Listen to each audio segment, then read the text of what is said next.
POPCATS, Ep.1. I'm very proud to present my first guest, William, one of the great thinkers of the 21st century, father of two sons. Am I correct? You see, it is true. Do you understand how lucky you are having two sons?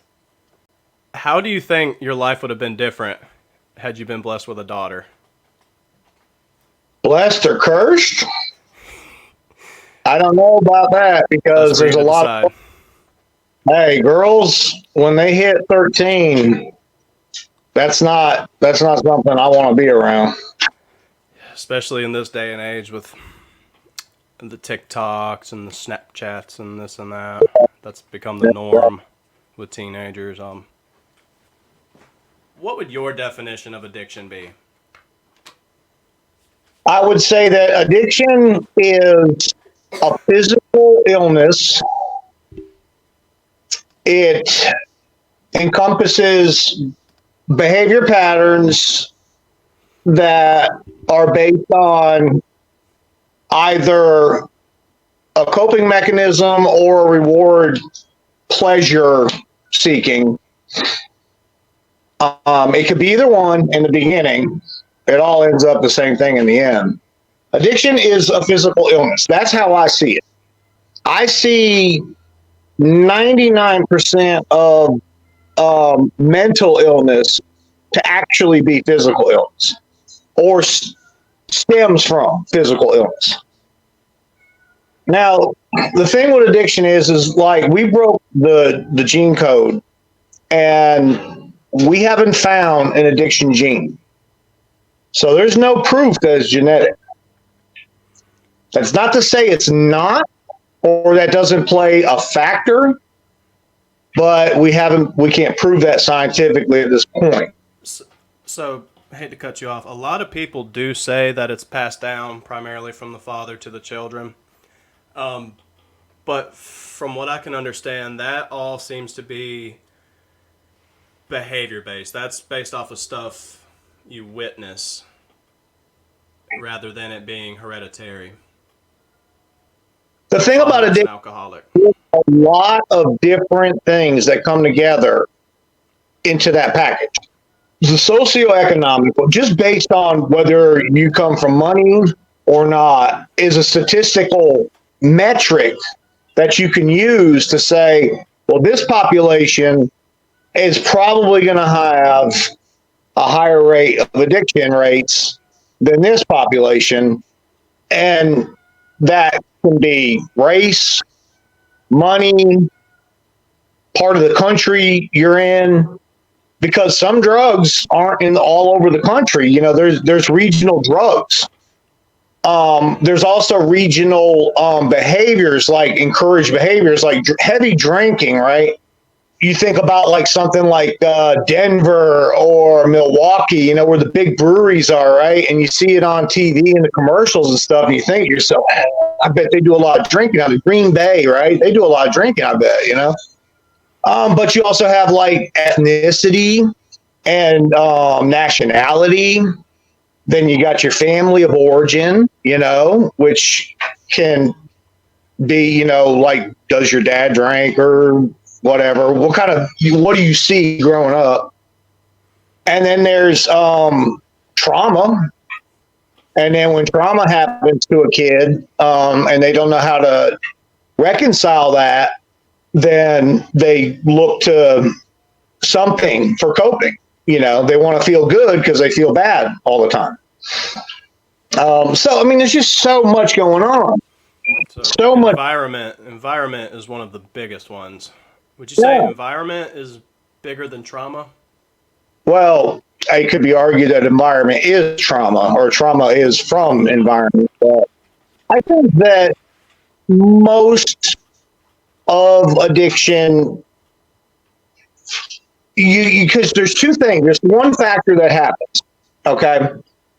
And I think most people can say that they've encountered this. Anybody that's, you know, especially in addiction, at some point you're introduced to substance. or a behavior, but as a child, you're not probably going to become a gambling addict. Correct. Now, you might become a sex addict. That begins a neural highway that says when bored, when annoyed, when stressed, when just dealing with day-to-day life, get high. You keep doing that behavior, and before long, that highway, that neural highway, that network is permanent. I think a lot of the boredom factor really plays in at a young age when you don't have really anything else to occupy your time, right? You have a lot of free time. Maybe the parents aren't home, and you get a couple of kids together, and people want to experiment. Yeah. From my personal experience, my high school experimentation and getting involved into discovering addiction and things like that, that was primarily with friends. Yeah. You're not going to grow your own pot plant No. and then decide to smoke it at 13. It's friends. It's always friends. And now, With the actually, exception, maybe, that there's, of the moms or out there want to be their kid's friend and start getting them drunk and high at 12 years old, now that the internet is readily available, kids are able to research ways to get high just with their phone. That's how they find out that you get high with Benadryl or Robitussin or other over-the-counter medicines. That's how people learn about whipped cream canisters. I don't think it's really about getting high. It's about feeling different. But feeling different, actually feeling different. And it's at the tip of your fingertips. You can look up all the ways that you can get high. There's web pages on common things under your kitchen cabinet you can use. It's a little dangerous, and that's what gets some unfortunate children killed. They're not even addicted to anything. They're just bored and naive. But that does develop rather quickly when that starts to become an important thing in your life, is feeling different. Anytime you have free time. Well, yeah, that's the thing. Once you start the process of, when I'm this, I'll do that. Once you keep doing that over and over and over again, it doesn't matter if it's the substance anymore. It's not like you're getting hooked on one thing or another. You just want to feel different, right? So your brain is always looking for that all of a sudden. It wasn't looking for that before, but now it is, and it's going to look for that for the rest of your life because you were just a child when you did this to yourself. You had no idea that the damage that, a lot of people get in their head like, oh, you can do what you want before you're 25 and you'll be fine. No. Well, people need to realize how immense the problem of addiction really is. How profound of an issue society-wide addiction is. And I think you can start with this. At some point, human beings stop needing, or at least in the West, stop needing to worry about surviving. We didn't have to stay busy feeding ourselves and drinking water and building shelters and making fires and all that shit. And when we stopped having to do that, we stopped having to worry about our personal security all day long, then we got bored. Now you're bored. You want to be entertained. The entire picture of just looking at America itself, the magazines, the movies, the music, and all of it, the social media and everything else that we do to distract ourselves because we're bored. I guess, maybe if we did a little more thinking, things would be a little healthier in this world, but we don't want to fucking think. We want to be distracted. So, you could even say that addiction has now reached into a different level now because curing boredom is really the same thing, whether you're watching reality TV 5 hours a day, or if you're on social media 5 hours a day, or if you're watching porn 5 hours a day, Mm-hmm. or if you're doing a drug, or if you're drinking, or whatever. The hell, I even think, if you're in the gym too much, that's problematic. So when that begins, you start seeing these people displaying the same behaviors as a junkie. Now you start cutting people off from the gym or their social media or their entertainment, whatever the hell it is that they're using to distract themselves and keep themselves, occupied, whatever that is. Based on that definition you just gave, we're just talking about pleasure centers and reward systems in our brain.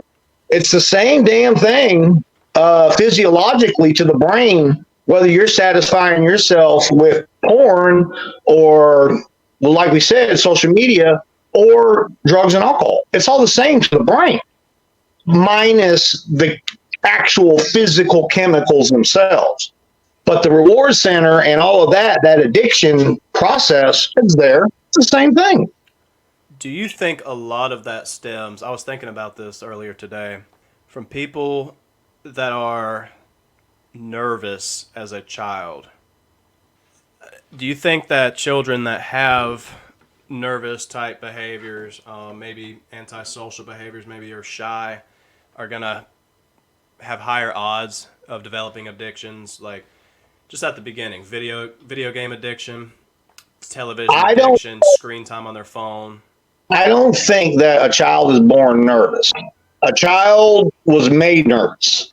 It might have just been and it could happen in utero. It could happen when you're still in the womb and you're hearing your parents fighting and screaming.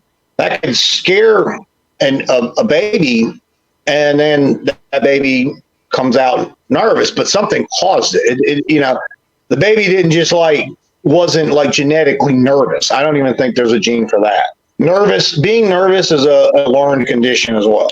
So is addictive tendencies ever a natural state of human genetics? Is that something No, there is. Okay, natural that's left alone? there is a natural process, obviously, that like we were talking about needing to stay alive. And that includes sex and reproduction, So those human needs to stay alive and to reproduce, that's genetic. But now to need too much food instead of what you need to live, to need too much sex, or basically to need too much of anything in the end. Repeatedly, over and over. That's the deviation from what's right. Is that genetic? Like we said, I don't know. But right now we don't see that as being provable. As best I can tell, the cause of addiction occurs at the beginning of puberty, and it's like we discussed. It's either a coping mechanism because of trauma from family origin, or it's a learned behavior that starts with boredom, essentially. Peer pressure. A lot of people they say, oh, well, that's what we were saying. It's your peers that introduce you to it in the first place. So obviously that's essential for the process, because without any peers, I've known loners in high school that smoke weed and stuff, and probably, were well on their way or already there in addiction issues. And they were loners, but they didn't grow it themselves. They don't make it themselves. They had to find it somewhere in the beginning. It began somewhere. I'm a big believer in causation. I think that most of everything that's going on with us has a cause. And once you get beyond the cause, then you start looking at what that is. What is it to be in addiction after you get a little older, 17, 18 and older, especially when you get yourself into the age of being able to drink legally. But before that, as you get older, your connections probably get better, and you start getting access to better drugs and harder drugs, And then the danger goes from, well, you're bored and you smoke pot, so you're probably going to be a pothead for the rest of your life now. But that's all you are. You're just going to be a pothead. But now, you're 17 and somebody's got coke at the party and you've never felt like that before. And that was incredible. You want to feel that again. Well, maybe it's, expensive. Maybe the price prohibiting for you. Maybe access isn't as easy. You found it at a party one time and you don't know people or whatever. But eventually you start to meet those people. The more partying you do, the more people you're going to meet, the more drugs you're going to bump into.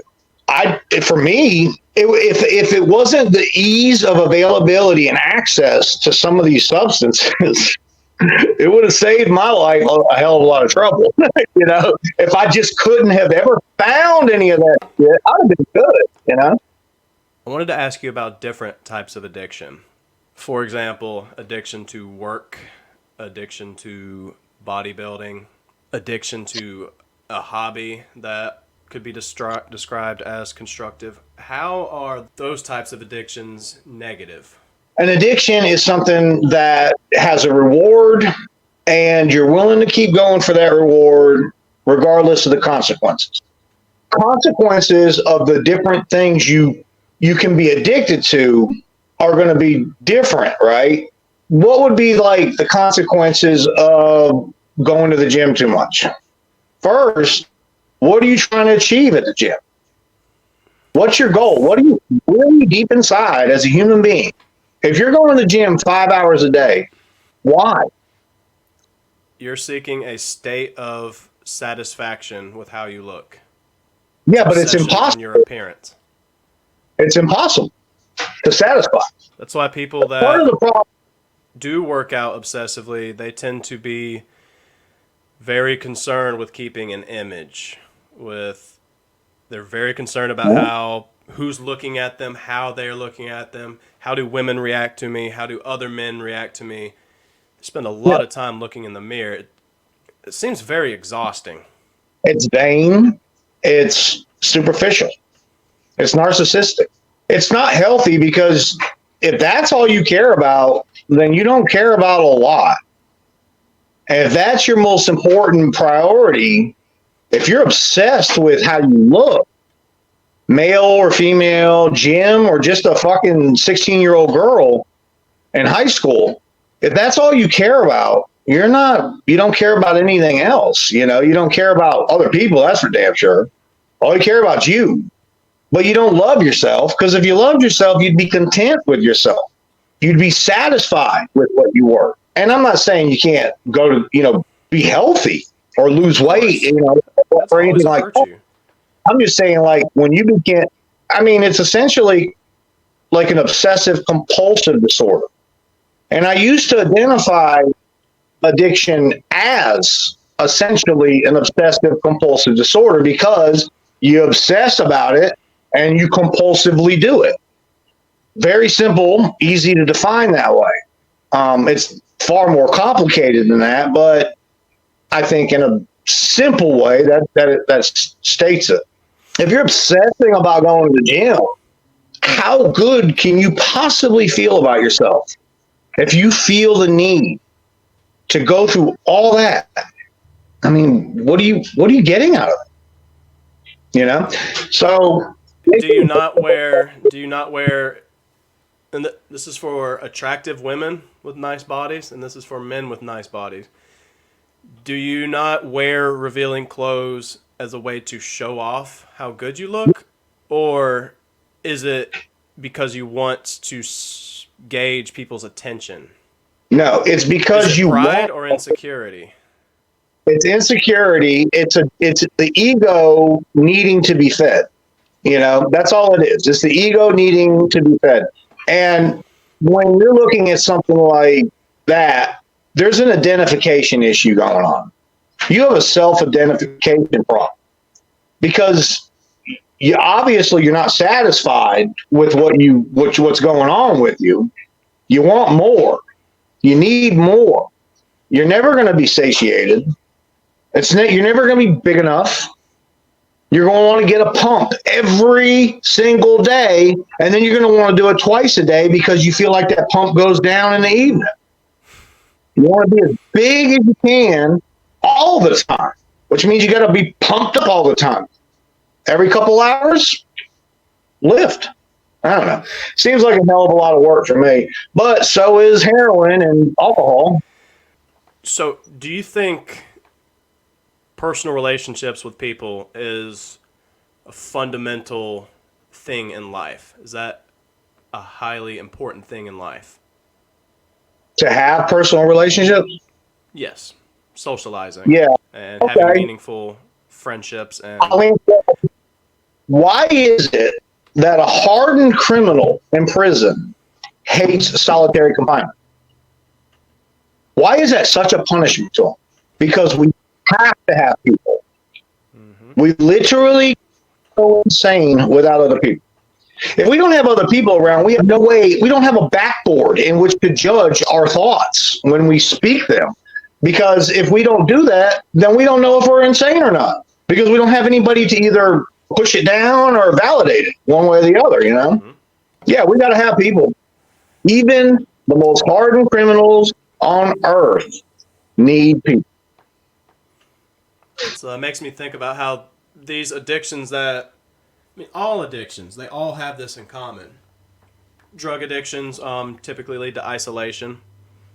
Addiction to work is almost always detrimental to people's marriages and relationships with their friends and their children. People that are just always at work, they're always focused on it. People that are obsessed with their hobbies, right? The guy that's always down in the basement doing his model train set and his family wants attention, but he's got to get that fucking train set done, which is never done. He's always working on it. Inherently, addiction pushes you away from other people, no matter what that addiction is. It does while it's active. While you're in active addiction, as you get into the later stages, which we're saying the guy that is down there with his toys, I imagine this guy to be 40 with 2 kids, and they're not as interested in his toys as he is. He tried, or they were when they were little kids, but they grow older and he's still down there. But now he's down there by himself. Or the guy that stays in his basement and plays video games 18 hours a day. Video game addiction is so insidious. You don't think so. You normally think of video game addiction as just wasting time. It's just a waste of time. That's usually the only negative thing you would attribute to that. But there's commercials about it. You know, a boyfriend and girlfriend, a new couple. The woman wants attention, but the guy's focused on his video games, right? Kids want attention, but the guy's focused on his video games. He's got schoolwork to do. It's just very interruptive. But that's one of the most widespread ones at this point. Same with smartphone addiction. I would say... What did you say? I'm not listening.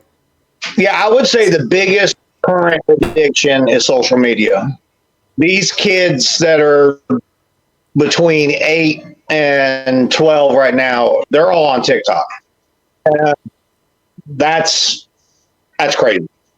I mean, that's just crazy to think about that. You know, millions on millions of teens on social media having very adult conversations, seeing very adult stuff, sexually explicit material, being hit on by creepers, you know? And that causes a lot of desensitization. I don't think most parents realize how much their kids get hit on. Would you say addiction has a revolving cycle or like a curvature to just how addiction plays out in someone's life? Or can it be one or the other? I'm not sure what the curvature is. I understand. A beginning, a peak, and an end to addiction. I think, okay, well, everything. Positive addiction story would be a curve. A negative addiction story would be a circle. Would you agree with that? No, because a negative addiction story can be a curve in the sense that it simply ends by death, institution, or prison. It can all be ended that way, whether that death be a OD or But This yeah, both. I guess to answer that question, I would say both. The circle would just represent that it's still happening. You know, the cycle, um, and the curvature would just indicate that somehow, some way, it ended ended one way or the other. one way or the other. There is a fourth option, and that's recovery. But man, when you are honest about it, you really look at what's going on. There's virtually no recovery. It's very little. And often recovery is simply being addicted to one thing and then switching it to something else. Define rock bottom. What is What does rock it bottom? look like? Rock bottom is usually when they've come to a place where they can no longer feasibly continue their addiction because of money or where you live or whatever, or prison or a mental hospital. It looks a little different for different people. Some people have a real high tolerance to pain, and some people don't. So, what's rock bottom for one guy would be like a walk in the park to another. It just depends on how much you can handle losing, how much pain you can endure. Rock bottom can go as deep as you want it to, as deep as you can handle. As you can take is really what it is. You're going to keep going until you stop. So you can't take it anymore. Now, I have seen people hit rock bottom 1,000 times, right? And I've done it myself. Sometimes you hit bottom and you go and you clear your head and you get some food in you and you get some sleep. And you're like, you know what? That wasn't so bad. Bam, you're back at it. Some people never hit rock bottom, and they die. Heard somebody has mentioned a grandparent of theirs or a great uncle that drank liquor and smoked cigarettes and died at 95 years old. I've never seen it personally myself. Nobody in my family, because for me, my grandfather, he was an alcoholic, clearly, but he basically he had to stop, or his grandma was going to kick him out. He was not allowed to sit there in the house and get drunk and stammer around drunk. Grandma would kick him out. She was done with it. And so he would sneak it from time to time. I'm sure. And he had his, I don't know that he was ever completely sober, but he wasn't drinking a fifth a day. Now, I've heard those stories about people that smoke cigars and drank liquor till they died. I don't think they were getting shit tore up all the way till the day they died. They might have drank every day, but there's a difference between having a couple drinks and getting completely rip roaring drunk every single day. So I don't know that. And then a lot of these people that are workout freaks and shit, sadly, a lot of them end up having heart attacks. Their bodies just the muscles and all of that. You can train all that all you want, but your heart doesn't repair itself. So with that being said, no matter how well you take care of yourself and how good you eat and all that, in the end, your heart is still going to give out. And so I don't, I guess, everybody wants to stay alive forever, but you can't, And I've got okay, so my mother-in-law, she's 100, She doesn't have any active addictions, but she wasn't a very healthy woman. She wasn't specifically healthy or anything like that. She didn't jog, all that kind of stuff. What was her secret? God knows. That's like I said. So that's what I think. I think rock bottom is how much. It depends on how much you can take, and if you can just keep taking it, then you'll spend the rest of your life in prison or you'll be dead. One or the other. And then now examples of rock bottom. Clearly, major prison is can you imagine 10 years of your life in a fucking prison? Can you even imagine that? Now that would be bottom, right? I sure hope. Well, unfortunately, it doesn't get much lower than that. It's not for some people. Some people, they come out of prison and they go right back to drugs and alcohol right off the bat. Some people, first thing, a little vacation, a little tolerance break. Well, you get out of prison after 10 years. I deserve to get fucked up. I've been in prison for 10 years. So I'll come out, snort some dope, or maybe do a little meth, start drinking. You know what's sad is that we've gotten to a state in this country where weed, especially this awesome weed we have these days, is not enough. It's not enough for people. I gotta have some smack. Oh shit. Yes, everybody's different. That can be too much for me. Oh, I'm not going to quickly become too much for me. Oh man. But yeah, there's people. Your tolerance gets so high that people are, they're doing the waxes, they're doing the high strength edibles just to function. And I don't do it neither, because if I stop smoking pot right now for the next 3 days, I'm gonna feel like shit. I'm not gonna sleep real well. I'm not gonna have appetite. I'm gonna feel like crap for 3 days, guaranteed. So there was a friend of my family at one time. I had asked him, why does he smoke so much cannabis? He would roll these massive joints and smoke in the morning before work and make everybody else smoke at work. And he's just smoking. I asked him, why did he do so much? And he looked at me. He looked at me like this. And he told me, because I can't stand being in my own skin. That's very honest. Very honest. I thought it was very dramatic, but I guess as I get older, that was probably 7 years ago. But now that I get older, I can understand how someone might feel like that. No, I definitely can. It's not I don't think that's a place that anybody should want to be. For sure. No. But in addition, unfortunately, we do a lot of really bad.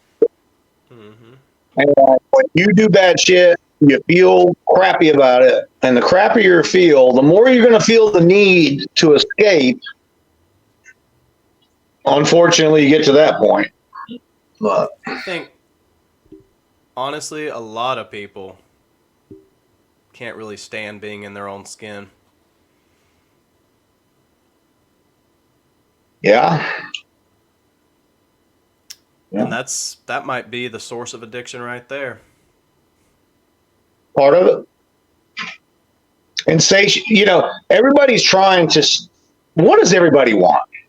What does everybody really, really want? Every single human being on earth all wants one fucking thing: to be content. The feeling of satisfaction, the feeling of contentment is elusive through achievement and such like that. but it's almost like the Ark of the Covenant or something. It's almost like something that you say, that's really cool, that's powerful, that's amazing, but I'm not sure that's real, you know? Right. Can you be content as a human being? Can you actually be content as a human being? Everybody wants to feel that way. It's the best feeling in the universe. It's better than sex. It's better than getting high or anything like that. It's the best feeling in the universe to be totally satisfied with where you are, what's going on right then at that moment. That's what probably the biggest cause of addiction is, that seeking to be content. And we're looking everywhere for it. We're looking in every fucking direction we possibly can, except for the one direction that we can find it. And that's God. I don't think there's any way that a human being can experience contentment on this earth in any lengthy period of time without a spiritual connection. I don't care how you're doing it. I don't care what you call it. I don't care where you go. As long as it's two things. One, I am not the God of this universe. Not me. And two, I want to love and be considerate and compassionate to every human being that I encounter. Because when I don't do that, I have a hangover. I have like a hiccup in my brain that says, now I feel kind of crappy about that. And if you don't feel crappy about it, it's because you're so far gone at that point, you know, that you're probably not recoverable as a human being, you know. Right.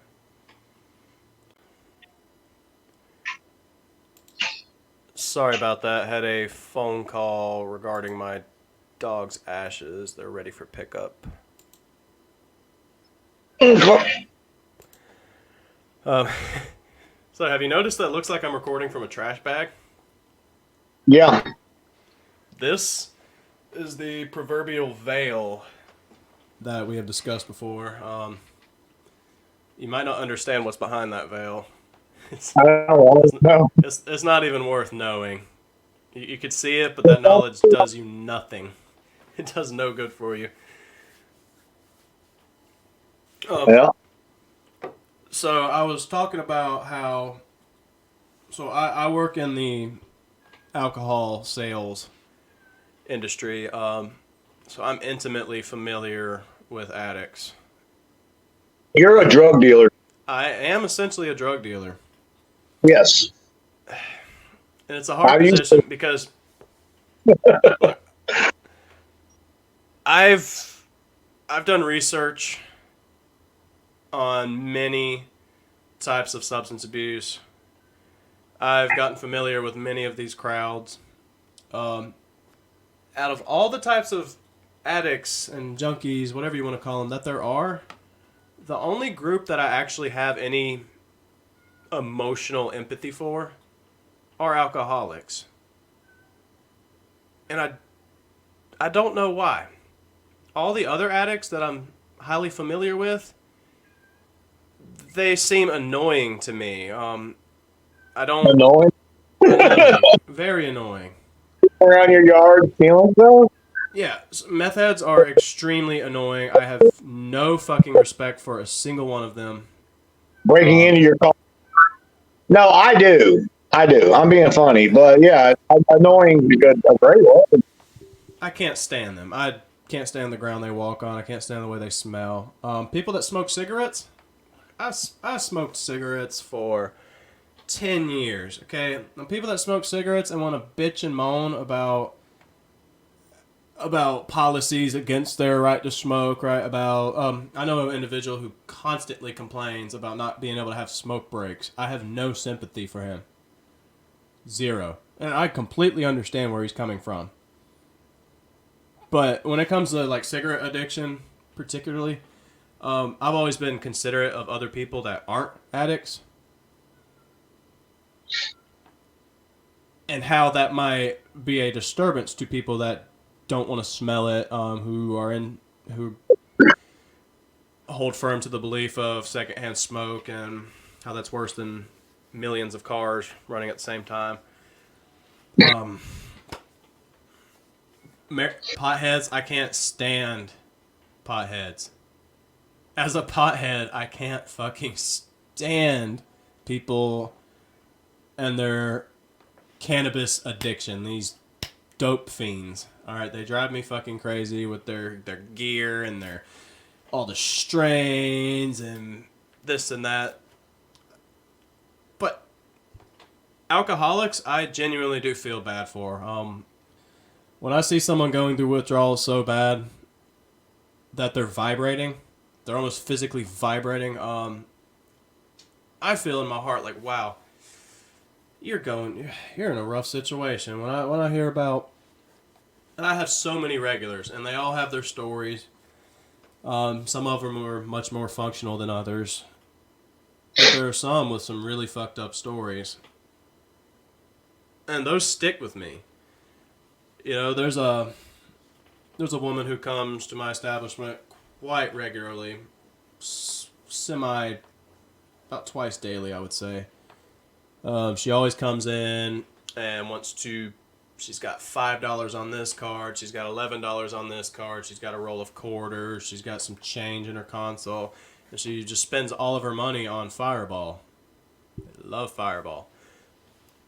Fireball is its own addiction, separate from alcohol, I would say. And she was telling me her story and her drama in her life, but she let it slip that her husband has stage 4 cirrhosis. And that really stuck with me. I didn't, but I almost wanted to ask about the full story to that.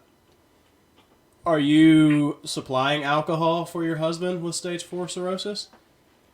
Are you drinking alcohol in front of your husband with stage 4 cirrhosis? Are you hiding it?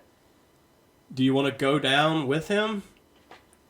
What is the reasoning? You know, and I can't imagine she's the kind of person that puts much thought in things like that. But that baffled me. That kind of left a bad taste in my mouth. Like,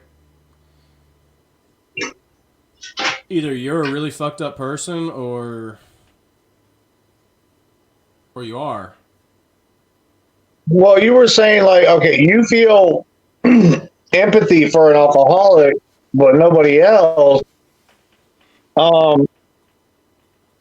Have you ever seen anybody or yourself personally withdrawn from benzos? No. Have you ever seen somebody or yourself withdrawn from opiates? No. Okay. It's just as Those bad. two. Sorry. Just as bad. Those Now, two. opiates aren't like you can't die during withdrawal from opiates, but you want to. Mm-hmm. You're Benzos and very, very, alcohol, very sick.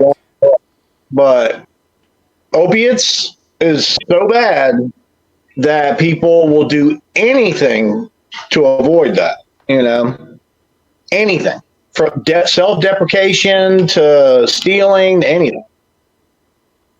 So alcoholics aren't the only ones that have a hard time. It's just alcoholics can get it really, really, really cheap, and anyway, everyone.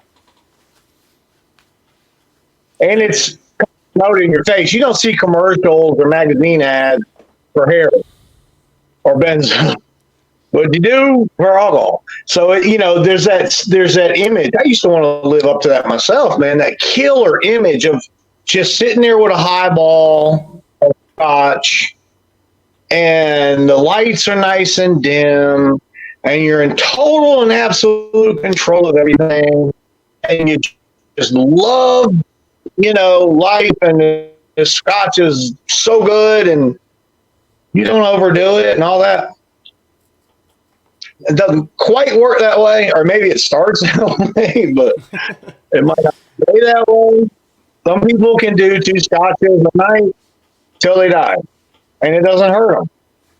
Awesome. Now that I think about it, the reason I think that is because alcohol, while it's albeit super destructive over a long period of time, I think that addiction has the highest percentage of functional normal people. You don't see a lot of functional meth addicts. You don't see a lot of functional opioid and heroin addicts. Those usually get you really, really fast. A lot. Alcohol is a very long term. Now it can get bad very fast, but there's so many regular, hardworking, everyday people that are subject to that addiction. Ones that still work every day, hold down a job. So I think I see a lot more humanity in alcoholics. When I see someone strung out on meth, shoplifting, they're dehumanized, right?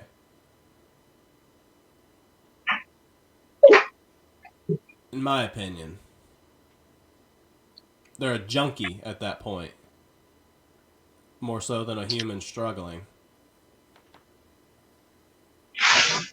All right. So, do you think that there's any hope for them to recover?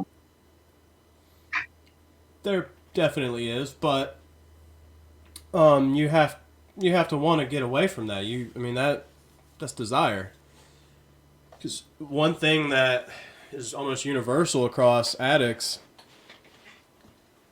verbatim, word for word, is I can quit anytime I want. I just don't want to right now. Really, probably true.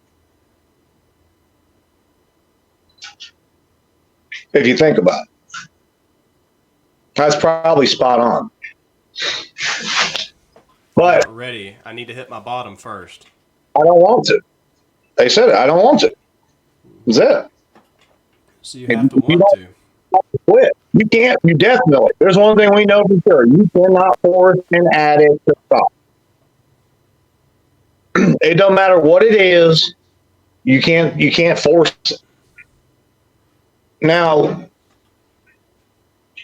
you know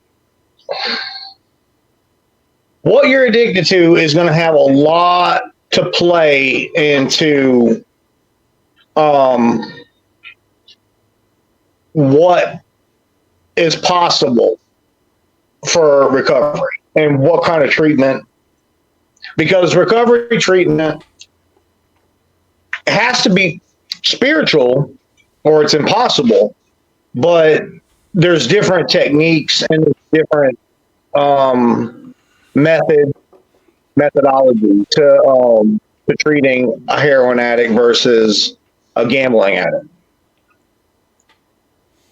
Obviously, the first and most important thing of all is abstinence.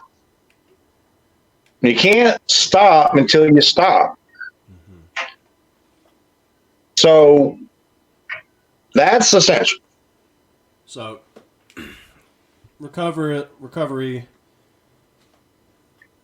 starts usually at rock bottom or close to it. Correct?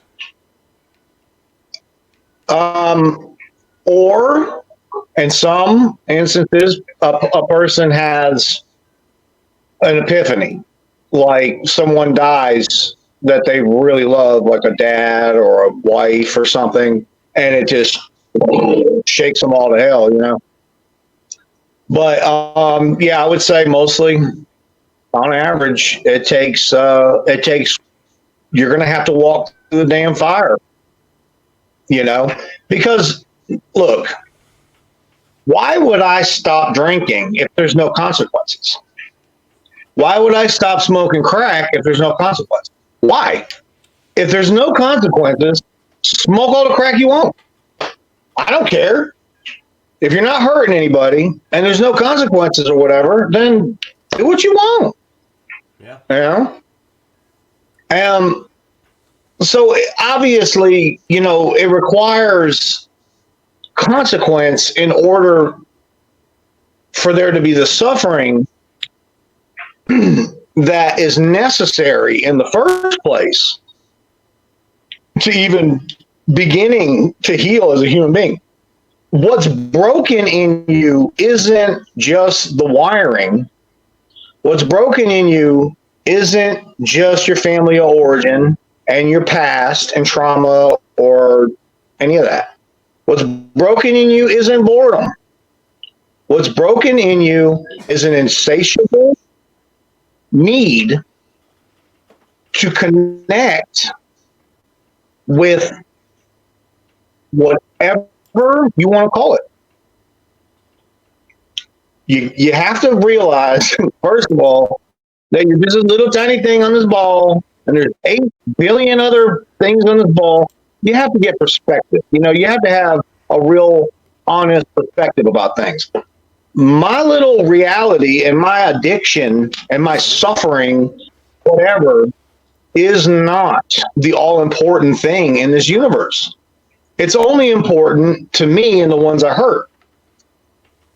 So when you can kind of get a little perspective on things and realize that, all right, having a lot of bad consequences, life is getting really hard for me. It's become increasingly difficult for me to feed my addiction. I've pretty much wiped out most of my social and family network. This will happen, say, for a heroin addict in 6 months to a year. This will happen to an alcoholic in 10 to 20 years. Benzo addict, you might, it depends, It could be instantaneous with that. If the benzo to the doctor and you're getting a bunch of them, then you might be happy, with that. So I don't know. But don't dare try to get off them real fast because you will kill yourself.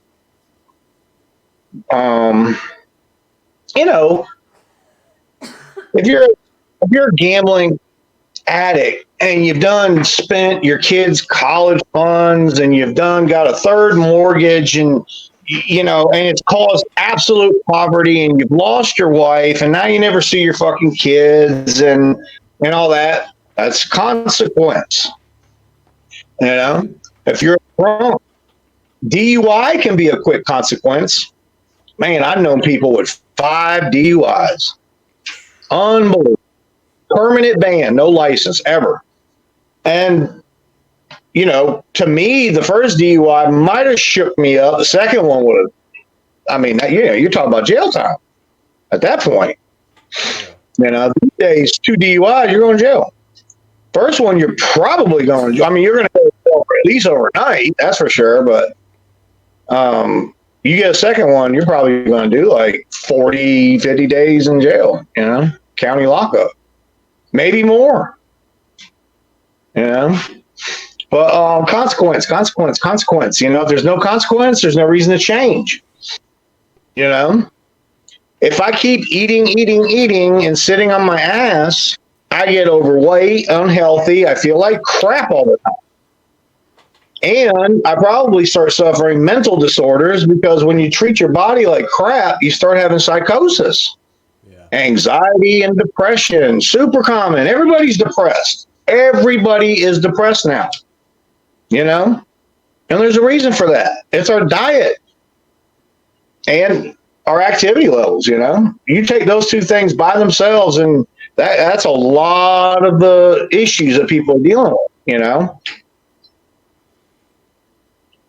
And then you really want to couple it.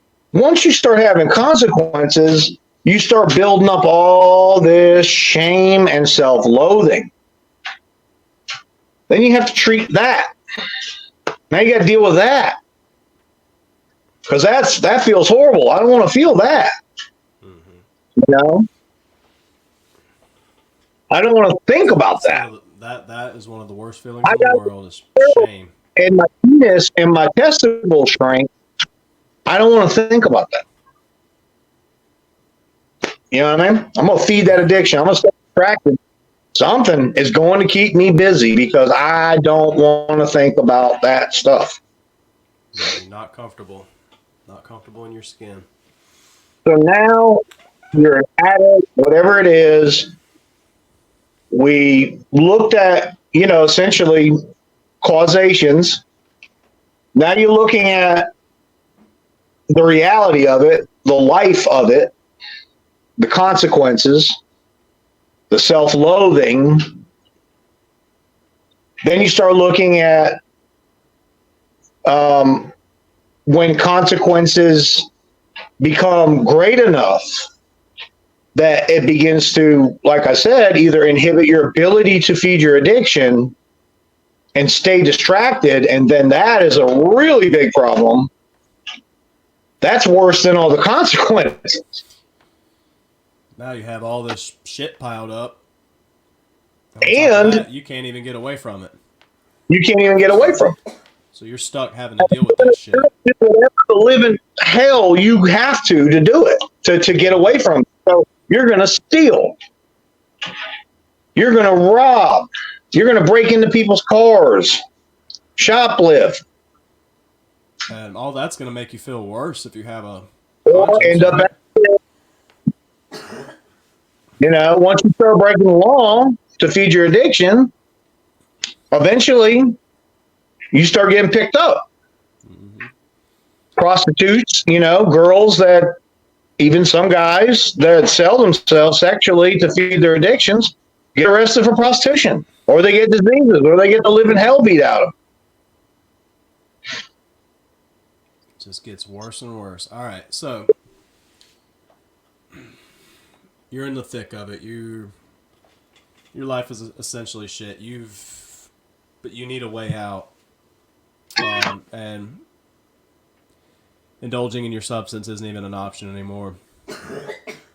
You're officially at bottom. Where do you turn to fix things, to actually make things better, and to get away from, or maybe not escape, not get away from, but to start improving or remedy the shit you've gotten yourself into? Recovery. Where does that begin? All right. Well, it depends on, I guess it really depends on your first introduction to the idea of recovery. Okay. So who turns you on to it first? Does it happen in jail, where you go to an AA meeting or an NA meeting while you're in jail? Does it happen when you're 13 and your dad was going to AA meetings and you remember it from back then? Maybe a therapist starts family intervention. Yeah, and that family. The problem is family most of the time doesn't have the slightest idea how to even start. They think go to rehab as a solution. Well, okay, that is a good idea, but it's by itself. People leave rehab so frequently.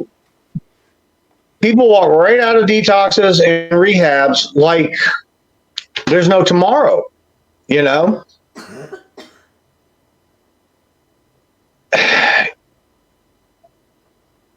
I was reading a book about Alice in Chains recently, and it was a story about Lane Staley's addiction to heroin. And there was a story about one of the early interventions where his family and friends and band members and stuff, sent him to rehab. And he was willing to go. You know, it's like 10 of them. And every damn body. Oh man, you need to get better. We love you. All that kind of stuff. They love him so much, right? They want to get better help. He goes to rehab. A week later, he walks out. You can't force that on someone. Now,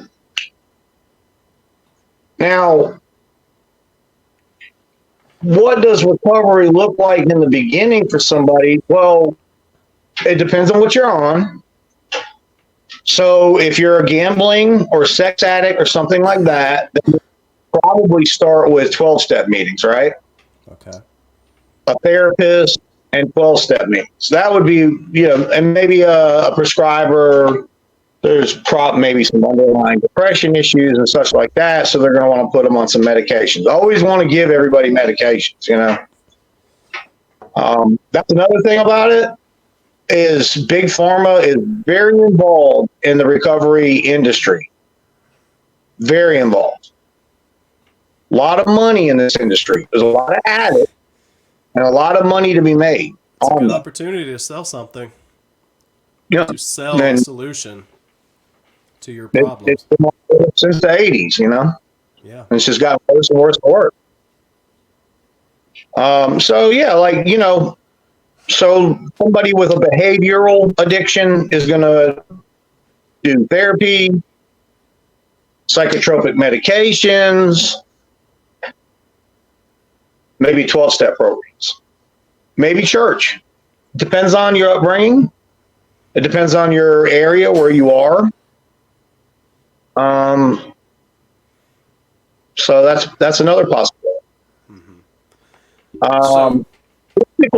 A physical addiction, you're going to end up in a detox first. You got to stop, and you got to stop safely. So what are you on? Alcohol, benzos, you get the same thing, the same medications. Both of those, benzos, you'll be in a detox for 10 days. Alcohol, you'll be in a detox for 5 to 7 days. Okay. Heroin, opiates, anything like that, you get tramadol, and they'll keep you like 3-4 days. There's no physical withdrawal in the sense that's dangerous. So all they're really going to do is just give you a really, really mild, super mild opiate to keep you from puking, basically, and try to get you to eat, sleep. And then they send you on out the door. Crackheads, I don't even know why they go. Cocaine and crackheads, they don't give you a bed to sleep in, eat food, here's some vitamins. What else we got? What am I not thinking about? Amphetamines, but that goes along. That's the same line as coke. It's the same thing. Vitamins, sleep, food. Yeah, gotta recover your body. Stop. What else? Alcohol, speed, benzos, opiates. I guess some deranged individuals get hooked on psychedelics in a sense, but there's some folks that drive themselves fucking crazy, give themselves like psychosis. Yeah, but you're not going to go to a detox for that. You'll go to the hospital for that.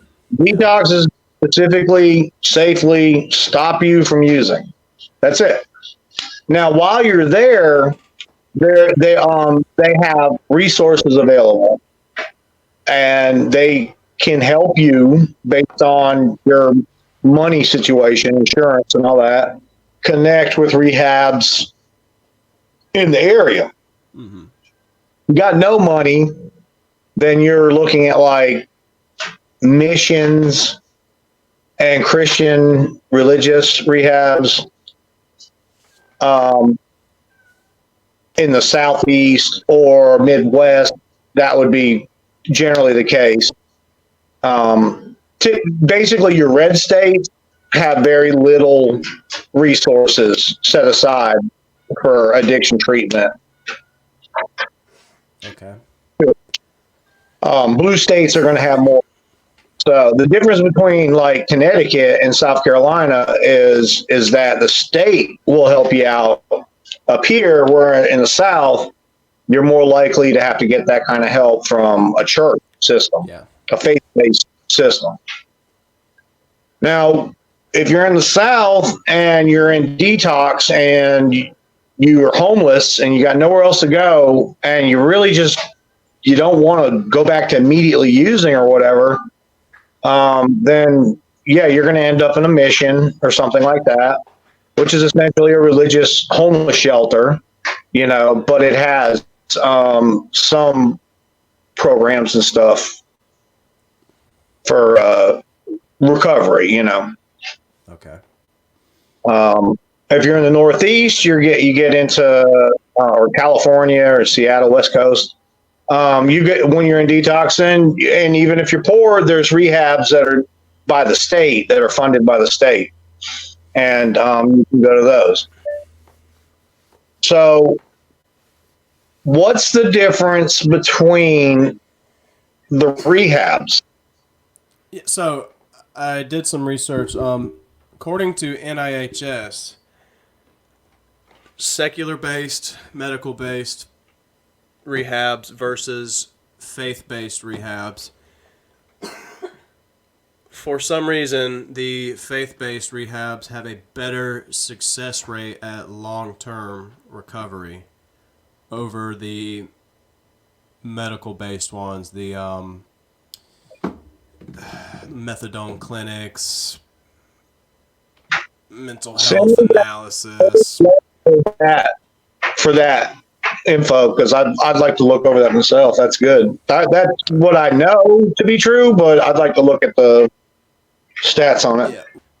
So in these modern times, a lot of people might not like to think that a religious-based recovery program would do better than a medical-based one. But in fact, the faith-based ones are better. Why do you think that is? Well, I've seen in practice all three theories: medication, 12-step, which is spiritual, and faith-based, which is religious,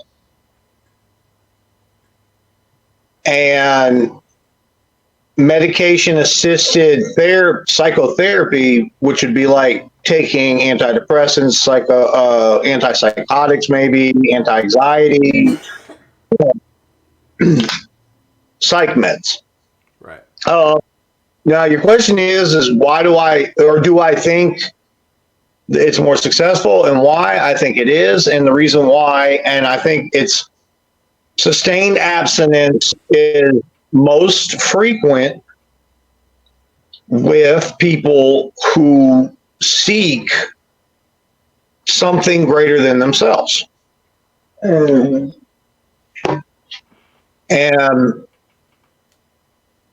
meaning, like, if you think you're the center of the universe, and it's a very hopeless picture.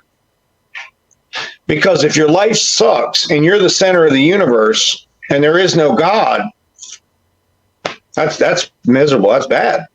That's bad. All right. Well, what's the point of living? Sounds like a good environment to do drugs in. Yeah. What's the point? There's no point in the world. There's no meaning. I'm gonna die anyways. Nothing matters. And life sucks. Life sucks. Yeah. So party till I die, right? Yeah. Sounds like a logical path of thought. Problem is, conclusion.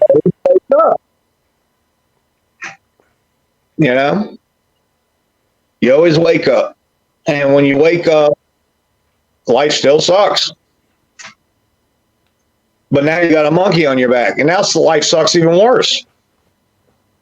Why take a difficult situation like life and make it even harder? You're making it But you're making it feel easier, which in turn makes it harder. It's strange. I mean, when your life, when you feel good for a night, but the next day you don't, so you got to do it again, and then you start getting baggage in there, and you start making bad decisions and bad choices and screwing up. And then you get an addiction in the sense that that's it. I have to have it now. You know, um, Isn't that yeah, strange? It's no mystery to an active addict the detrimental effects of their addiction. No alcoholic is unaware of the long term negative consequences of that. No active drug addict is unaware of where things are going, yet you continue to do it in spite of the continuously piling up consequences of that. well, you have because you done screwed up. You done made a mess. Once you start making all these, having these consequences, you're making all these bad decisions and bad stuff's happening in your life. You end up pregnant with some dude that you don't barely know his name, or you get a DUI, or you wreck and hurt somebody, end up in jail, or you OD, you know, or whatever. Bad stuff happens. Taken away because of whatever. All this stuff, all these consequences, all that happens to you, and you can't live with that. So now you gotta deal with that. And the only way to deal with that is the only way you know how to deal with anything, and that is with your addiction. So the addiction really does get a lot worse once you start having consequence. In the beginning, it's obviously for everybody, it's not so bad. It's all fun and games. In the beginning. Whatever it is, gambling, whatever, it's all fun, fun, fun.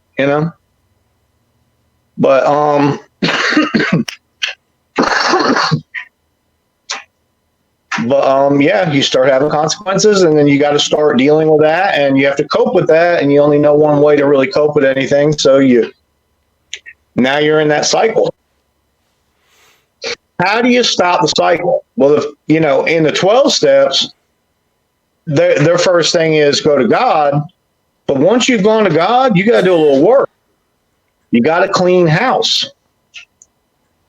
Basically, all cleaning house is forgiving yourself.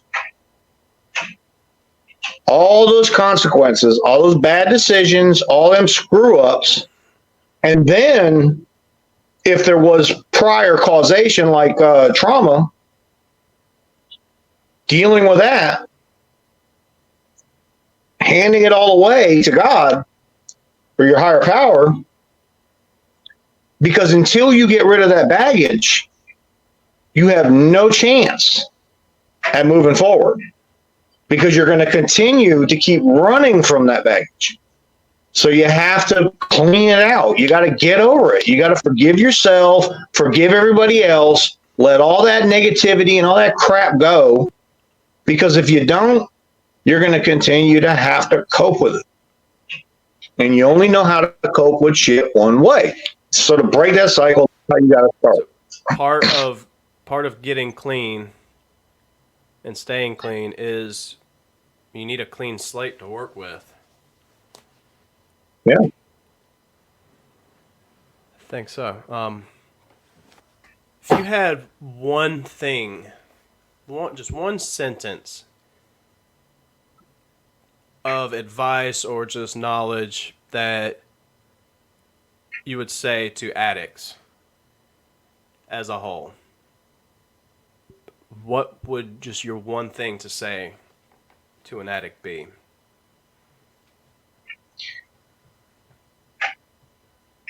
Get clean, turn to God. Get clean, turn to God. In that order. It's the only way, man. It's the only way. You start, Yeah. we have other options, and their success rate is fucking horrible. Yeah. It's horrible. I mean, even in the 12-step programs, people with 15, 20, 25 years of clean time turn around and screw up. And they're not doing it because they're coping with anything anymore. They're not doing it because they feel bad about their baggage anymore. All that shit's been cleaned away years ago, right? They've been clean for 15, 20 years. So they're good with all that. Why relapse?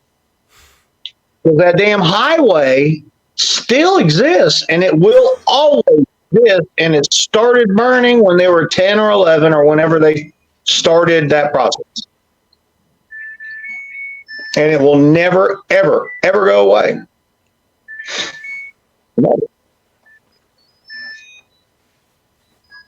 What would your best advice for somebody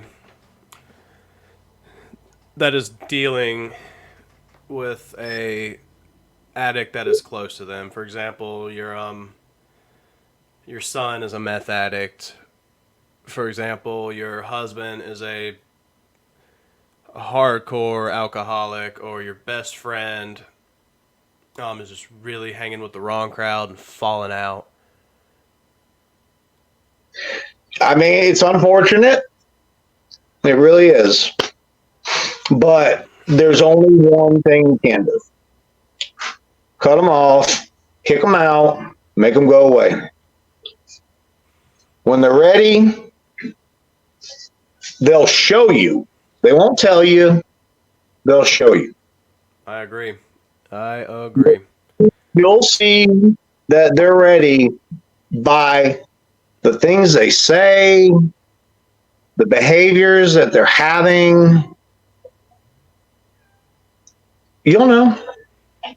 You're right. You can't force an addict to get clean as much as you love them. They have to want it for themselves. No, they'll take you down with them. They will. That's true. They'll rob you blind. It depends on what they're on, but a drunk is going to stay drunk, right? Now, if that drunk has a propensity for to drink, top shelf alcohol, and he's spending $30 a day, right?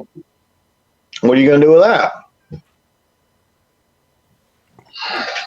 Well, that money won't be coming out of my wallet.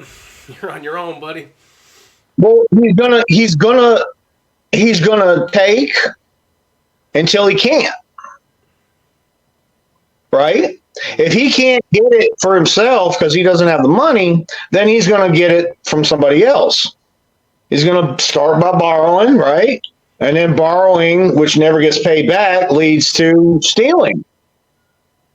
And that will happen as long as that door is open. As long as it's possible, it will continue. So,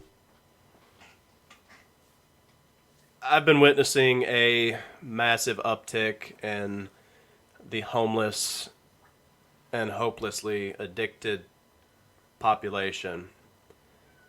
I feel like it gets worse and worse every day. And, you often see them out there panhandling and asking for money. And I've always taken a policy,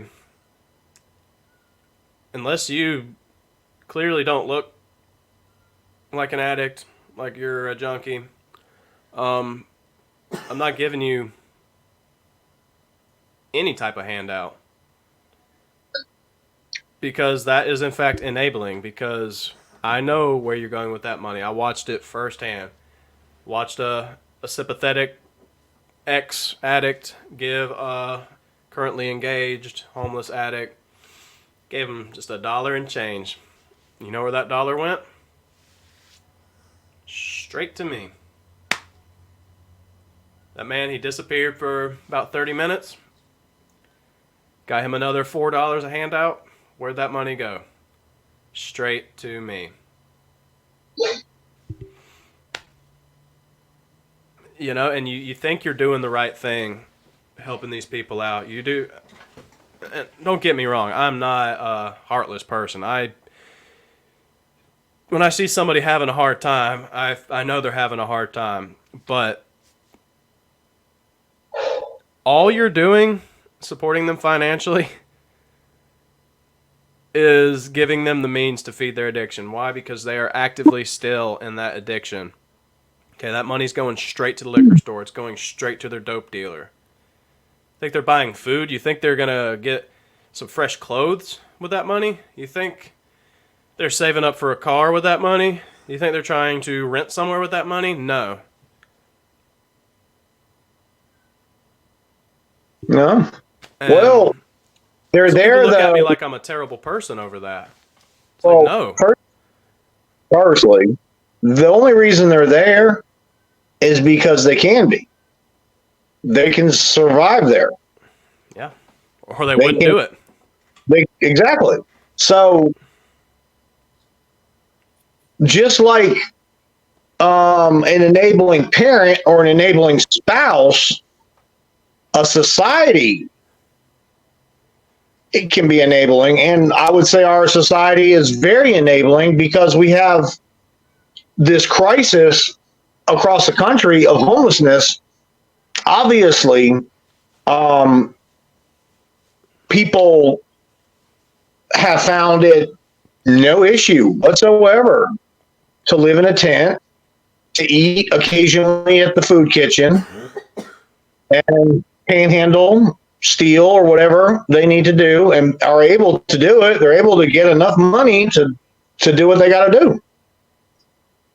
If that wasn't the case, then that wouldn't be the case. I'll go back to that Staley book, the Alice in Chains book. So one of the things I realized when I was reading that story was that he was being a heroin addict, right? When you're rich is a lot different than being a heroin addict when you're poor. When you're rich, you can keep shooting dope, and you will keep shooting dope until you OD and die. Happens every time. Yeah. When you're poor, you keep shooting dope until either your arm rots off or you die of AIDS or you OD from some bad crap. Mm-hmm. Funny. Or you get killed. A friend of mine actually says this pretty regularly, that the rich, the wealthy, have access to the better stuff. They're getting the top quality shit. So they're able to keep doing it for longer and keeping appearances. Yeah. And usually you don't know, you're not fully aware until you're reading their documentary obituary where their friends are talking about how fucked up this rock star actually was. Meanwhile, the poor, with their poor people drugs, it's readily apparent very, very fast. You know, we don't have the makeup and the cameras and the closed circle. We don't have the privacy of having other people shop for us. A rich guy doesn't have to worry about the same consequence risks that a poor guy does. Yeah. A rich guy doesn't have to worry about it at all. Poor guy does.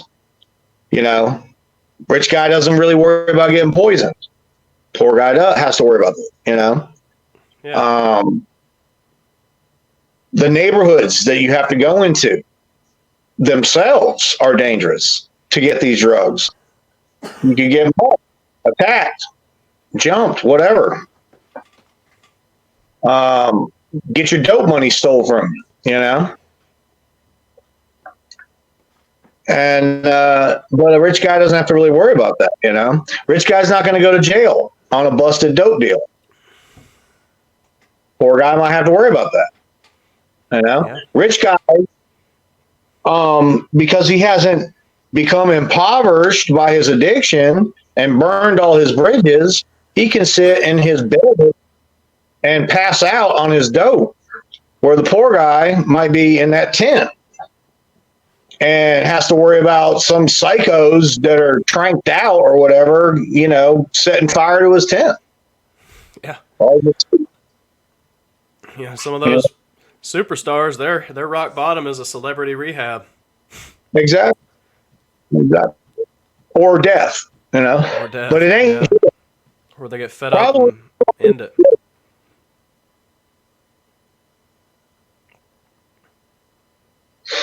and it probably won't be homelessness. Yep. Probably not. Well, I think we've got. Continues to be so compassionate.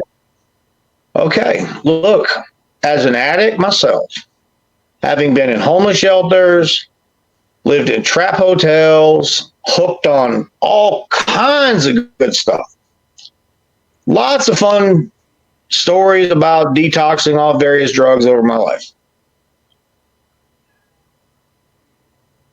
I don't know. I mean, I know I needed compassion myself, but I also knew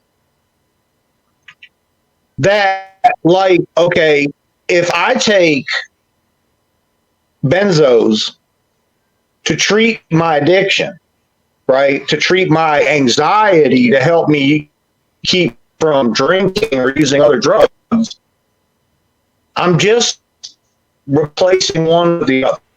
Replacing one And with the other. the problem is there. And as long as that problem's there, relapse to the other stuff is highly likely. But now you got another monkey, a benzo, highly addictive, and very, you know, so is the fucking cure going to be worse than the disease? For me, any kind of medication management like that, I'm not talking about antidepressants, I'm talking about any kind of addictive medication management, is a total fail. It will never work. It's a fail. Talked to my therapist about it today, about medication management. My therapist worked for 5 years in a methadone clinic, you know. And I told him, I said, my opinion is medication management is a complete no. It's an admission of society saying we have no idea what the hell to do with these people. So here, we'll just try to control their doses. Because otherwise, we don't know what the fuck to do with them. They won't accept therapy. They won't get on meds. They won't go abstinent. They don't pay any attention to any kind of rehabs or anything like that. What the fuck are we supposed to do with them? So nobody knows what to do with them. So what do? We dope them up with something else. Even after working in a methadone clinic for 5 years, he says there was some success stories, but mostly it wasn't. Yeah. Mostly they. You're still just giving them something, a physical thing that is not of spirituality, that is not of God. You're still just giving them something that's going to make them feel better. Very profound. Well, William, thank you for being part of POPCATS Episode 1. Thank you for the profound conversation. Now, what's the title of it? POPCATS. POPCATS. Yep. You can find me on YouTube and SoundCloud at the moment, both under the name of POPCATS. And I look forward to having you on as a guest another time in the future. All right. Well, I'll be tuning in to see what kind of craziness we'll be talking about. Hopefully, a lot of drama. Drama sells. That's right. Drama does sell. I've seen a lot of that. I got a second episode of POPCATS. It's going to be a completely different theme. Me and a very good friend of mine, Bradley, we're going to be on set tomorrow for another 2 hours. The topic of tomorrow is going to be more entertainment, if anything. And What, stripper? Huh? Strippers? Well, if you asked him, that would be very entertaining for him, I'm sure. But that would make his day. But I don't want to stick to just one thing, like long form interviews. I don't want to just do that, right? I don't want to just do casual podcasts where we're shooting the shit and being funny. I don't just want to do one type of content, right? I want to have some variety and discover a niche that way. This is only episode 1. It could turn into something so different. Yeah, you get like the Tim Pool, Joe Rogan concept, or you got the Crowder who's got guests, but he also does monologues. Yep. Then you got just monologues, or people preach at you the whole time. Oh, if I get in the mood, I'll definitely step into that avenue. I can certainly get to preaching if I feel strongly enough about something. But Right. often enough, the things I feel strongly enough might not be so friendly. Feelings will be hurt. Yeah. Feelings will be hurt in the future. But yeah, thank you so much for joining me. Yes, my friend. William. It was an honor. Hit me up. Let me know. I'll be watching you. And if you ever need a fill-in or whatever, just holler. I can pretty much just about any subject. So. You're a very good speaker, very clear and level-headed, very reasonable individual. They will be seeing a lot more of you. Yes, well, I'm on my way up. I'm on my way up.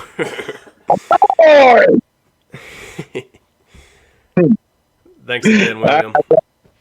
Kill it.